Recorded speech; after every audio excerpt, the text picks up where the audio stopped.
Good morning, students. So in last video you have seen that there may be different shapes of the cell and the size of the cell may also vary. Generally the size of the cell, it is in micrometer, but it may be as large as a few centimeters only, and the largest cell measuring is 170 mm into 130 mm, and which is the egg of an ostrich. So ostrich से बड़ा कोई भी cell जो है वो नहीं होता है, ठीक है. उससे छोटे मतलब साइज में, ठीक है, तो उससे छोटे ही सेल का जो साइज़ होता है उससे जनरली छोटा ही होता है, और बड़े से बड़ा जो सेल होता है वो एक ऑस्ट्रिच का जो एग है उससे बड़ा सेल का साइज़ नहीं होता है, right. So today we will study about the cell structure and function. So you have learned that each living organism have many organs, right? You have studied in class 7 about the digestive organs, which together constitute the digestive system. So each organ in the system that perform different functions such as digestion, assimilation and absorption, right? So similarly, different organs of a plant, they also perform specific or specialized function. For example, root, they helps in the absorption of water and minerals, right? Leaves, they help in the process of photosynthesis. Stem is there that helps in providing support to the plant. So different organs have different function, right? So today now we will see that what are the parts of the cell which perform different functions. First is cell membrane, right? So the basic component of a cell are cell membrane, cytoplasm and nucleus, ठीक है. तो आपको ये तीन चीज़ें याद रखनी है. बेसिकली जो सेल होता है, सेल में तीन चीज़ें आती हैं, ठीक है, cytoplasm, nucleus and cell membrane, ठीक है. The cytoplasm and nucleus, they are enclosed within the cell membrane, ठीक है, also called the plasma membrane.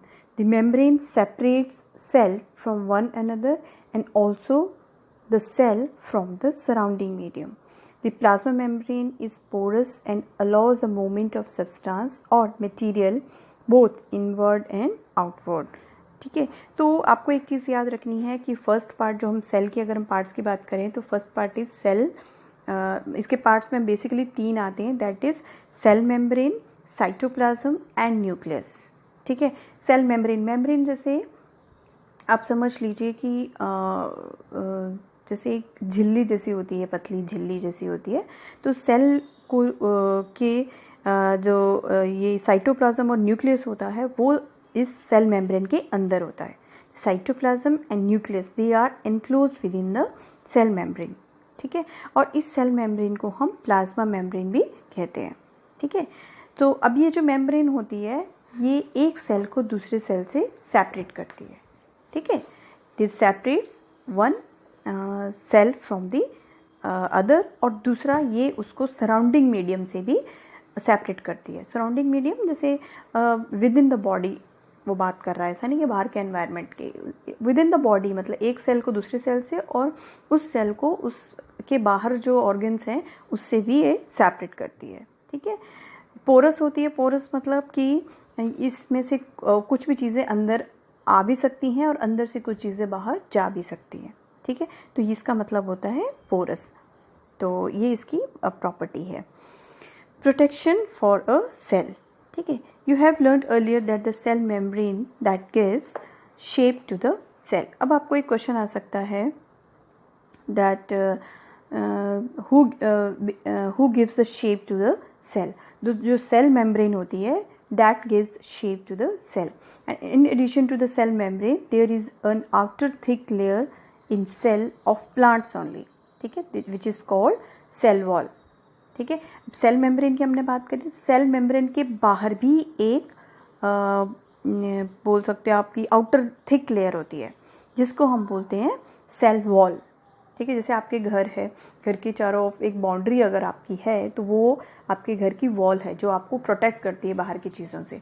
तो वैसे ही सेल मेम्ब्रेन के बाहर भी एक थिक लेयर होती है जो कि उस अंदर के जो सेल है उसको प्रोटेक्ट करती है. बट दिस सेल, जिसको हम बोलते हैं cell wall, but this is present in the plants, ठीक है, एनिमल सेल में सेल वॉल जो होती है वो एब्सेंट होती है. This additional layer surrounding the cell membrane is required by the plants for protection. ठीक है, बिकॉज प्लांट्स होते हैं, they are in the outer environment, so they need protection against the variation in the temperature, high wind speed, atmospheric moisture. ठीक है, सो they need protection from various things, so they are exposed to these variation because they cannot move. ठीक है, so this cell wall is present in the plants.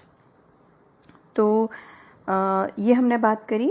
पहले तो हमने बोला कि 3 parts होते हैं जो हमने अभी तक बात करी, that is cell membrane, cytoplasm and nucleus. अब सेल मेम्ब्रेन के साथ हमने एक और बात करी कि सेल मेम्ब्रेन के बाहर एक थिक लेयर होती है जिसको हम बोलते हैं cell wall, which is present in the plants.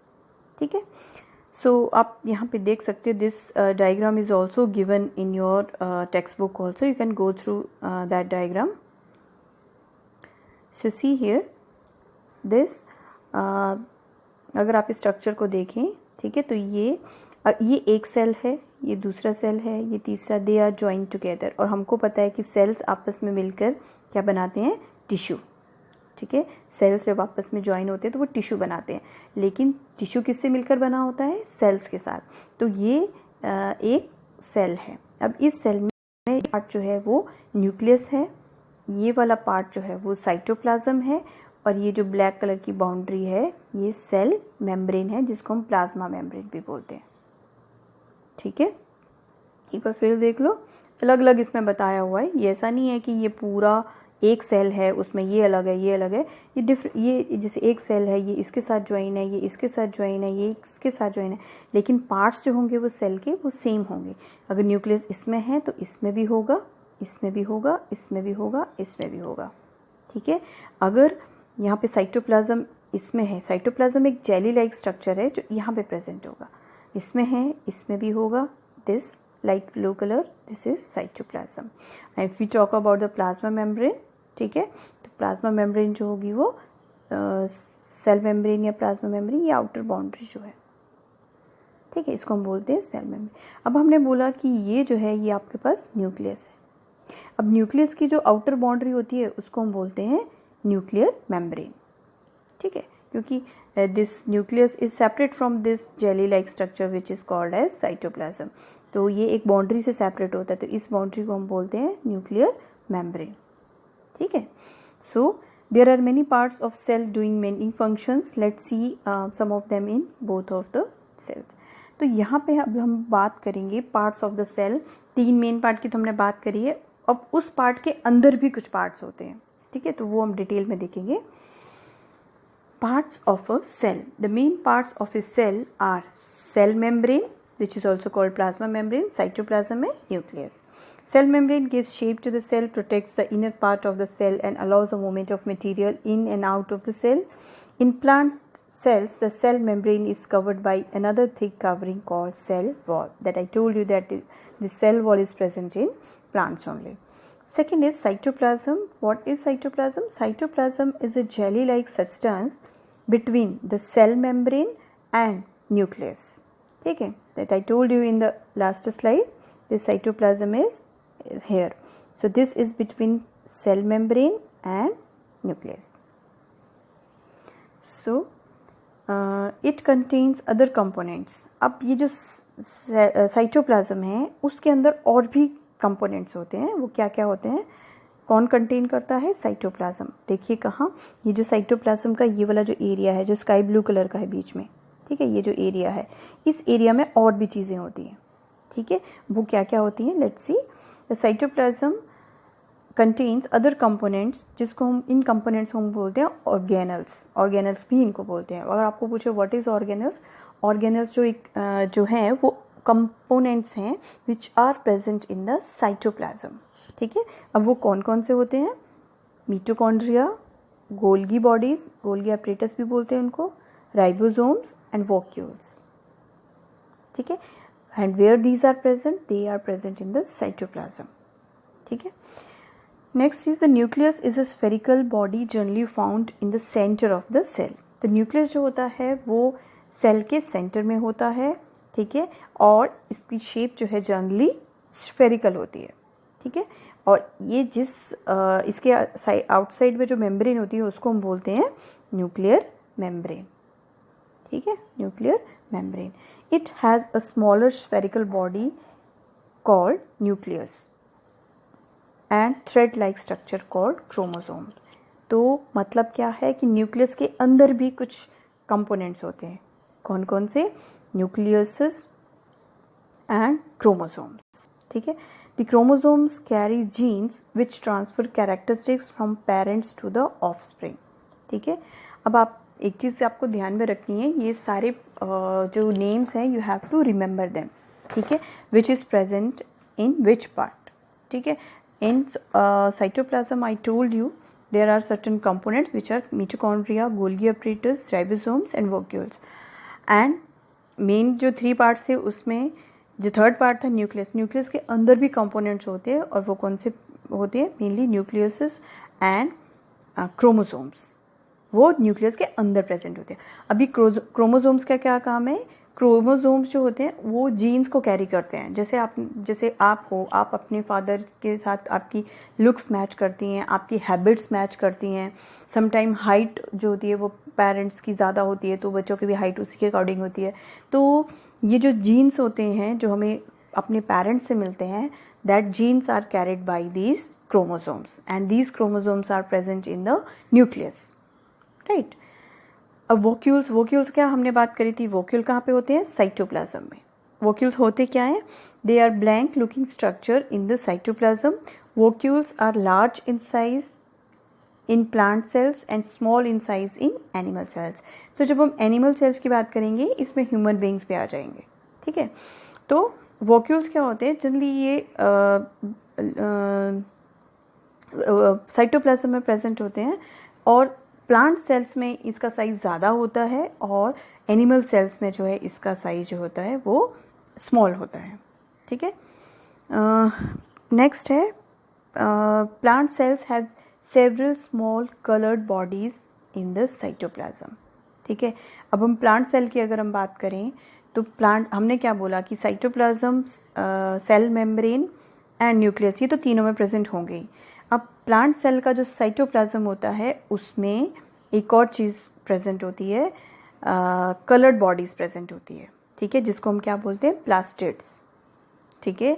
So see again, plant cells have several small coloured bodies in the cytoplasm which are called plastids. The green color plastids are called chloroplast, ठीक है. अब उसमें जो green colour की coloured body होती है उसको हम बोल देते हैं chloroplast. They contain chlorophyll which help in photosynthesis. अब ये जो क्लोरोप्लास्ट होते हैं उसमें क्लोरोफिल होता है और क्लोरोफिल किस में हेल्प करता है? फोटोसिंथेसिस प्रोसेस में. अब इनको वन बाय वन हम डिस्कस करेंगे. सेल मेम्ब्रेन, ठीक है. सेल मेम्ब्रेन, प्लाज्मा मेम्ब्रेन, मैंने क्या बोला आपको कि सेल की जो बाउंड्री होती है उसको हम बोलते हैं cell membrane. Outer membrane of the cell that controls the entry and exit of substances according to the requirement of the cell, ठीक है. अब सेल को जो चीज़ों की ज़रूरत होगी उसको वो एंटर होने देता है और जो चीज़ों को बाहर जाने की ज़रूरत है उसको वो एग्जिट कर देता है, ठीक है, अलाउ करता है एग्जिट होने के लिए. तो वो कंट्रोल करती है कौन? Cell membrane. Cell wall that I told you which is present in the plant cell. So it provides rigidity, support and protection to the cell. It also gives shape and size found in plants, fungi and bacteria. Surrounds plasma membrane. Surround plasma membrane मतलब plasma membrane के बाहर होती है, ठीक है. अब आता है cytoplasm that I already told you. It is a jelly-like substance present between the cell membrane and the nucleus. Various other components, organelles of the cell are present in the cytoplasm. They are mitochondria, Golgi bodies, ribosomes, ठीक है. अब इसकी जो detail है वो 9th standard में आप पढ़ोगे, ठीक है. अभी के लिए आपको सिर्फ इतना ही याद रखना है कि which part is present in which cell, which जैसे mitochondria, if I ask you where it is present, so it is present in the cytoplasm. If I ask you where these chromosomes are present, so chromosomes are present in the nucleus, so you have to remember them.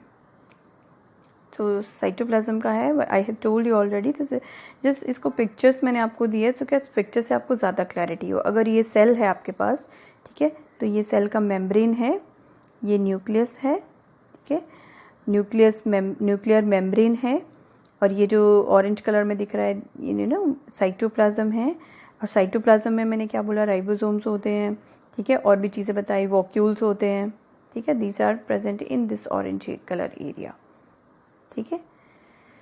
So separated from cytoplasm by nuclear membrane, तो directs all cell activities. Nucleus का function बताया हुआ है.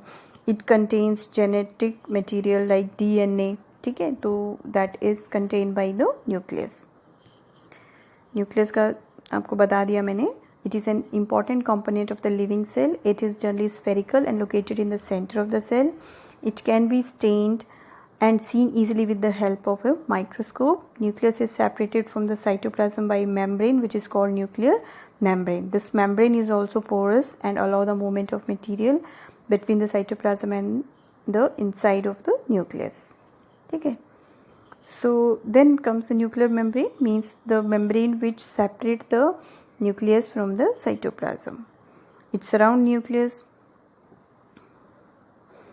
made of 2 layers. Opening allows material to enter and leave the nucleus. Chromosomes which are present in the nucleus, it is made up of DNA and present in the nucleus. It is responsible for the inheritance of characters, that is genes, from one generation to another. ठीक है. अब jeans क्या होते हैं? Gene is a unit of inheritance in living organism. It controls the transfer of a heredity characteristics from parents to offspring. This means that your parents pass some of their characteristics to you. ठीक है. If your father has brown eyes, you may also have brown eyes. If your mother has curly hair, so you might also end up with having curly hair. So however, the different combination of genes from parents result in their characteristics. So these are carried by the nucleus. Vacuoles. While observing the onion cell under the microscope, so did you notice any blank looking structure in the cytoplasm? It is called the vacuole. तो इसके definition में भी हमने पहले पढ़ा, it is blank like structure, ठीक है, blank looking structure. It could be single and big as in an onion cell. Cheek cell have smaller vacuoles. Large vacuoles are common in plant cell. Vacuole in animal cell are much smaller. तो ठीक है, plant cell में जो vacuoles होते हैं वो उसका size ज़्यादा होता है as compared to the vacuoles which are present in the animal cell. ठीक है. So you can see here vacuoles, empty space in the cytoplasm. ये blank like structure, तो ये इसको हम vacuole बोलते हैं. It store excess of water and waste products. तो इसका काम क्या होता है, इसका फंक्शन क्या होता है, जो excess of water होता है हमारी बॉडी में उसको ये स्टोर करके रखता है, ठीक है, और जो भी वेस्ट प्रोडक्ट्स होते हैं सेल में उसको भी ये स्टोर करता है. जब एग्जिट करने की ज़रूरत आती है तो उसको वो एग्जिट भी कर देता है सेल से. So in amoeba it held food for digestion. और अमीबा की अगर हम बात करें which is single cellular, unicellular, ठीक है, तो ये फूड को भी अपने अंदर हेल्ड करके रखते हैं, क्या, वोक्यूल्स, ठीक है. Cilia and flagella, they are small extension on their cell membrane. ये एक पार्ट है but that is not in your part, so you need not to go through, you just go through the vacuoles, ठीक है. Then comes the cell organelles which I told you, cell organelles, ठीक है, इसमें different चीज़ें आ जाएंगी. और जो मैंने आपको बताया था कि न्यूक्लियस में सर्टन थिंग्स जो होंगी प्रेजेंट होंगी. Plastid gives a green colour to the plants, chloroplast and this. Then comes the mitochondria, और इसको जनरली मतलब बहुत ये इम्पॉर्टेंट पार्ट है mitochondria which is present in cytoplasm, हमने बोला था, और इसको हम बोलते हैं power house of the cell, ठीक है. आपकी बुक में इतना डिटेल में नहीं गिवन है बट आप थोड़ा थोड़ा इसका अच्छे से देख लो. ये power house of the cell क्योंकि ये साइटोप्लाज्म में प्रेजेंट होते हैं, तो see they are rod shaped और spherical structures responsible for cellular respiration and produces energy for the different activities. तो ये एनर्जी प्रोड्यूस करता है, ठीक है, सेल को जो भी डिफरेंट एक्टिविटीज़ करनी होती है उसके लिए ये एनर्जी को प्रोड्यूस करता है, ठीक है. So it is called power house of the cell. Controls level of water and other materials in the cell. तो सेल के अंदर जो वाटर मटेरियल होता है उसको भी ये कंट्रोल करता है, ठीक है, दूसरे मटेरियल्स को भी। Recycles and decomposes proteins, fats and carbohydrates. तो इसका फंक्शन बहुत मेन होता है and this is present in the cytoplasm, ठीक है। So endoplasmic reticulum and ribosomes they are also present in the cytoplasm, ठीक है। 9th स्टैंडर्ड में आप डिटेल में इसमें पढ़ोगे, ठीक है। तो इसका थोड़ा सा इंट्रोडक्शन आप देख लो इसमें। It is network of membranes, it provides skeleton framework to the cell and it moves material around in the cell. Ribosomes, each cell contain thousands ribosomes, ठीक है, make proteins present in the cytoplasm and float throughout the cell. So these are present in the cytoplasm. Golgi apparatus, Golgi bodies की हमने बात करी. So they are sac-like structure which are stacked one above the another, ठीक है। Store the material produced by the cell. अब cell जो भी material produce करता है उसको ये स्टोर करके रखते हैं। So they are called store house of the cell, ठीक है। तो आपको ये छोटी छोटी चीज़ें याद रखनी है, which is known as a storehouse, which is known as a powerhouse, ठीक है। So this was all about this and next video I let you know about the other things.